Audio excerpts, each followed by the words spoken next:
Hi guys, I'm here with Set It Off. If you can please introduce yourself. Yeah. Hi, I'm Zach and I play guitar. My name is Cody. I sing. My name is Max Danziger and I play the drums. My name is Dan Claremont and I play guitar. Alright. You were recently nominated in the AP Music Awards for Best Song and Video for the Why Worry. How do you react to that? Honestly, it's crazy. Like, since Duality came out, there's been a lot more accolades that have been bestowed upon us that we've been really excited about. Like, I mean, we grew up reading, AP magazines. So when we first found that out, we freaked out. Obviously, we're really, really excited about that and honored. We've always been very proud of that song, proud of that video. So to see it get the sort of recognition is very nice. And then also before that, Alt Press Japan, like a year ago, gave us the award for Best Live Band of the Year. And we also took Album of the Year. So it's like to see all this come together for something that was, we worked really hard on to put together was a really awesome feeling. But yeah. All right. Okay. What is it about Set It Off that makes them stand out from other bands? I think, first of all, the fact that we're all just different people entirely, but I think that's what brings us so close together. But musically, I feel like there's this will to create some sort of new type of pop music, this pop rock genre that we all have. And my favorite part about it is that it's not forced. It's just we've all listened to different sects of music, and that sort of mutual love kind of brings it all together to this eclectic melting pot of what we've created for Duality. It's like 90s meets oldies meets, honestly, some metal aspects plus rock, and what we've been described as adding jazz hands and Justin Timberlake and Destiny's Child. Like, it's something I think to at least check out and see how you feel, because I feel like it unites a lot of generations as far as music goes. Like, there's current stuff, there's older stuff, there's something for every age, and we have people coming up to our signing tents that are, anywhere from the ages of like 14 to 40. It's insane. Like, we have older fans, and they're not coming just because of their kids. There's people coming of that age just to see us, and that's what we want. We don't want this is our demographic and only these ages like us and only these genders like us. We want everyone to like it. And because we love it, Okay, so what would you say is your favorite part about being on Warped Tour? I think we all have different ones. I think one of my favorite parts about being on Warped Tour, especially this year, is we've done it in the past, and in 2013 we were kind of new to the scene and we didn't have a lot of friends on the tour. We made a lot of friends for sure, but at first it was a little slow to getting used to it. But coming into this year, I feel like there's a lot of friends on the tour. Immediately, we're already comfortable with the atmosphere and how things run out here, so we already understand that. So I just feel like personally, just a lot more comfortable and have a lot more fun this year. I also like the spontaneity of it all. Like, you never know what's going to happen every day, which is tour in general, but it's like magnified in Warped Tour. Like, you wake up and then you find out at like 9:30 in the morning when you're playing, which could be in 2 hours. It could be it could be at 8 p.m. Like yesterday we played at 12:45 p.m. Today we're playing at 8:20 p.m. Like, it's so fast. You have to be ready for anything. You have to constantly have your wits about you, which is it's exciting. It keeps you on your toes. I think this is the hardest working tour I think you can do. If a band can make it through Warped Tour just fine, you can do any tour. I really feel that way. My favorite thing is when you're playing a show, and obviously there are people that came to see you, but you see someone or a couple people walk by and they stop and they turn and they listen to it for a second and then they join that crowd. Yeah. To be able to do something about Warped Tour, you're able to see your fan base grow. It's incredible. And it's also a great litmus test to see, how big have we gotten since last year and things like that. It's a nice feeling to be able to just see it all in person without going, okay, well, we have this many followers on the internet and all this, so it's just nice. They nailed it. All right, so you say you guys listen to a bunch of different genres and you kind of mesh them together. Do you have a specific process, perhaps, that take into consideration when you do your songwriting? What's weird is it used to be more methodical beforehand when we were writing songs, because we wanted to capture a specific song. This time when we would get together to write, this is going to sound like an ADD moment, which it might be, but our favorite show in the world is South Park, and it makes us laugh hysterically. And there's this documentary called 6 Days to Air, And what I love about that is the only way that they know they're going to have a good episode is if they're laughing at their own jokes in their writer's room. That's the only way they know that their episode is going to be good. They're not, showing up to people's houses the day it premieres like, was it funny? Like, though they have to wait, they have to laugh at their own jokes. So just like that, we were just like, let's just enjoy our own songs. Let's write songs that we love, and let's draw from all these things that we listened to growing up. And that mentality alone helped us create something unique. It was more accidental. It wasn't forced. It's just we set it off through being ourselves. And that's really what it comes down to. That's what duality comes down to. It's about finding out who you are and not being afraid to show who you are. Like, if you think about it, it's kind of a calculated risk that we took. We showed who we truly were, but by doing that, we switched drastically from our previous sound, which some people could take that as an offense. Some people could take that as, oh, they've changed, which, yeah, it is a change, but we've changed for the better and for who we want to become and who we are. So I think that was the most difficult part about it, but that's how we found that sound that we have now honestly called a unique sound. Okay. Do you have a favorite song to perform live? Perhaps it's all different for each of you. Weird is we're learning that it's kind of similar. Yeah, recently for me, I really like playing the song "Bleak December." It's a really dancey song. It's just a different vibe from the crowd than you would get from the rest of the set. But also, we play a new song on this tour called "Bad Guy." It's in a kind of acoustic, but it's a lot of fun. The kids pop off, and I jump out into the crowd, and I have a good time. And I play guitar, so I don't get to do that a lot. So. Yeah.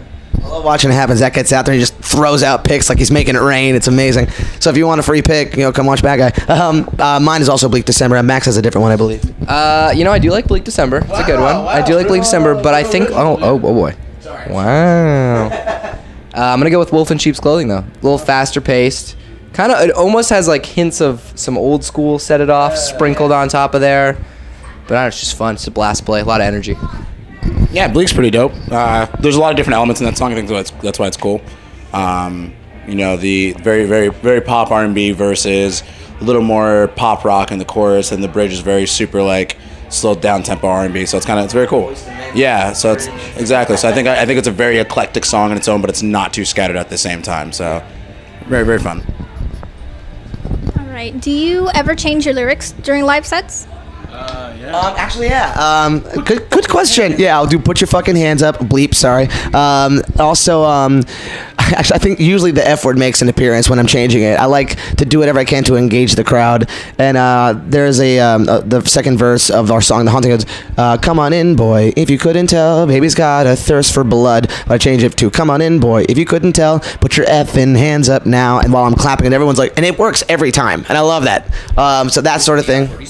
Oh, wow. If you didn't say, if I said effing, though, I think everyone would be like, he's kidding. No, that's silly. I'm not doing that. Like, can we cuss in this? Yeah. Fuck. Okay. What's the craziest or best fan experience you guys have had so far? Craziest. Yeah, let's do it. There's this girl we were on tour with Black Veil Brides in pretty much October through December on the Black Mass, and there's this girl who brought us a Christmas tree because we needed one for our sprinter at the time for the holidays. So now every time we come through Atlanta and there's a certain holiday, she always brings us something festive. Like she brought us all 4th of July shorts. The Christmas tree? Yeah, we still do. Awesome. Yeah, so she always brings us something. Like she brought us like beer goggles and like beer hats, stuff like that for St. Patrick's Day. Yeah, so that's a really cool thing. Like, we would turn out all the lights while we were driving in the Sprinter, except the Christmas tree. We would spray this like Christmas tree scent, and we would listen to Christmas music, and it was magical. It was our way to like celebrate Christmas, because we're away from home. It's December, and that was our way of getting ready for Christmas. You don't get to set up your Christmas decorations or be. Oh yeah, it was so. We felt the full vibe of Christmas. We call it Crimbus. We're like, oh, it's Crimbus, because it's a Tim and Eric thing. We think it's hilarious. All right. What's the favorite place you guys have performed at, and the place you guys would like to perform at that haven't yet? I think a place that I know that some of us really want to go to is in Colorado.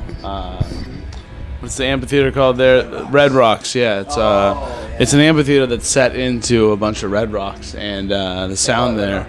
Yeah, and they call it Red Rocks, believe it or not. And it's because there's red rocks there, and it's pretty amazing. And I've seen pictures. I've never been there, but I definitely want to play it.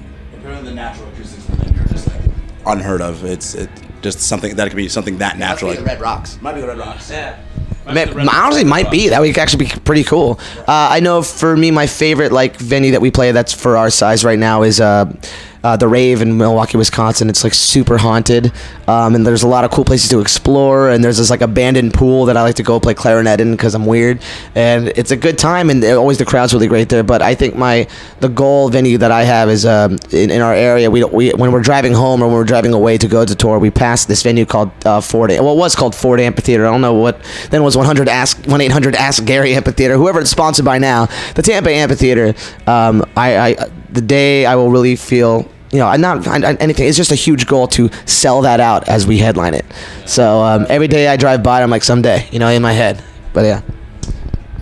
I like going to Japan a lot.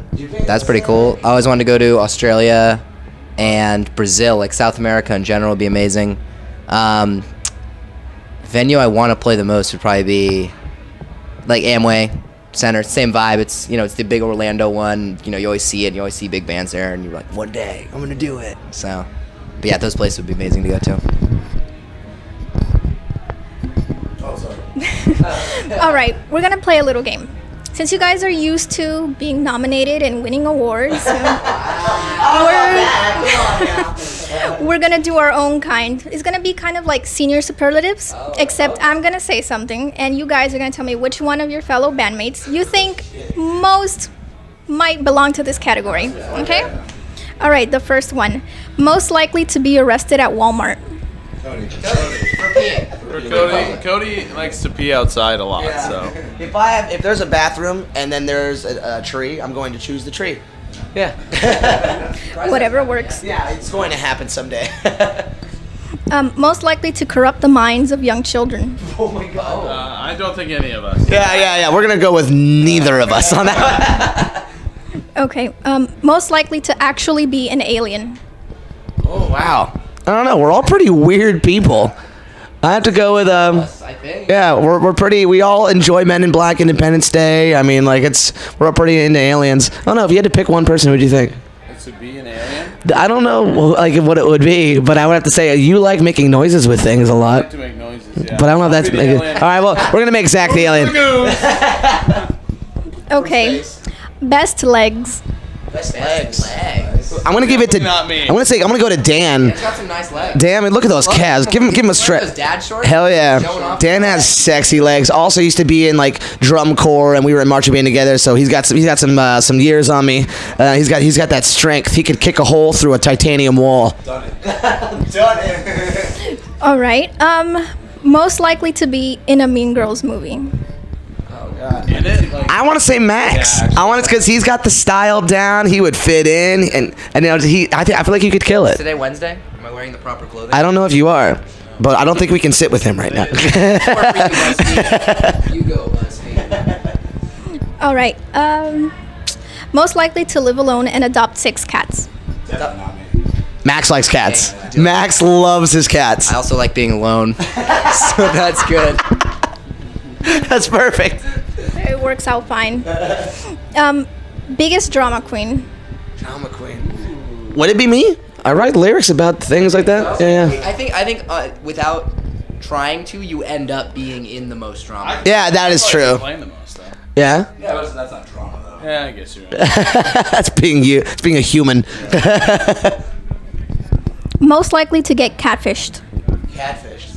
Well, me. I'm the only single one, and honestly, it just happened. So yeah, me. That's unfortunate. So sorry. Most likely to get lured into a kidnapping by fangirls. Into a kidnapping by fangirls. Oh, so what are they luring us in with? Yeah, what was it with like? Hey, I got tickets to WrestleMania. Like WrestleMania. I got a bottle of Jack. I don't know, dude. Like we all have things we like. We're probably all of us. They'll just be like, yo, I got all these things you like, and be like, okay, here we go. Yeah, we're kind of trusting people. Most likely to accidentally say something stupid in an inappropriate moment. Oh, that's definitely me. Oh yeah. That's me 100%. Absolutely. Huh? An example that you can say or no? Not off the top of my head, but I'm a very loud individual, and not always aware of my surroundings. So it's definitely I He definitely has could. this noise he makes, and he goes, "Hope." Whenever he says something, and then he's like, That's just things that he does that I love. Whenever he says "What's up" or "Hi" to somebody, and they don't say it back to him, he always goes, "Great conversation." Cool, thanks. Great conversation. Calls them out so hard. All right, and the final one, most likely to be in a Miley Cyrus music video. Oh, I would definitely be in it. I wouldn't be dancing. I would just be hanging out. just sitting there with your e-cig. Be pretty cool. I just saw her brother walk by, Trey Cyrus. He's out here with Metro Station, Shake It. Metro Station, Shake It. Trademark. You'd be the wrecking ball. Miley Cyrus comes in. You are the wrecking ball, just in the ball. Here I go! Naked, All right, well, it's been a pleasure, guys. Thank you so much. Yeah. Okay.